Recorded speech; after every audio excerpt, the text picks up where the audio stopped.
Hindi naman nawawala ng pag-asa ang pamilya rito sa Pilipinas ni Mary Jane Veloso at ang mga sumusuporta sa kanila.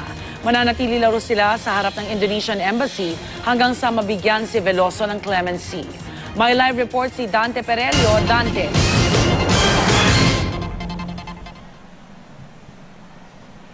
Yes, Rhea, magpapatuloy raw hanggang bukas ng umaga itong mga militanteng grupo dito sa harap ng Indonesian Embassy sa Makati City bilang suporta sa kababayan nating nakatakdang firing squad bukas sa Indonesia. Sa unang gabi ng vigil, nagsindi ng kandila at nag-alay ng dasal ang mga militante.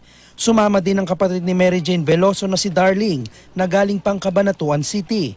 Matatag daw si Mary Jane kaya nagiging matatag din sila sa pamilya. Sana raw ay maparusahan ng tunay na may sala. Dumating rin ang mga kongresista ng Makabayan Bloc na si Bayan Muna Representative Nery Colmenares at Gabriela Party List Representative Emmy De Jesus upang magbigay ng mensahe. Nanawagan sila sa ating mga kababayan na makiisa sa pagsisindi ng kandila tuwing alas 6 ng gabi at paglalagay ng puting ribbon sa mga bahay bilang suporta kay Mary Jane. Nanawagan din sila sa administrasyon na pauwiin ng bansa ang ating ambasador sa Indonesia at huwag payagang mamuhunan ng mga Indonesian sa ating bansa. Hiniling rin nilang ilabas ang kumpletong listahan ng mga OFW na may mga kaso at nakakulong, lalo na ang mga nasa death row. Na-retrieve po ang parusang kamatayan sa isang French national dahil nanindigan po ang kanilang Pangulo na magkakaroon ng problema ang kanilang diplomatic relation at economic, hindi lamang sa France kundi sa buong Europe. Kung nagawa ng ibang bansa, bakit hindi kayang gawin ng Pangulo? Hihirangin mo dahil sa mga remittances nilang bilyon-bilyon dito bilang bayani. Tapos, hindi ka gagastos para sa abogado?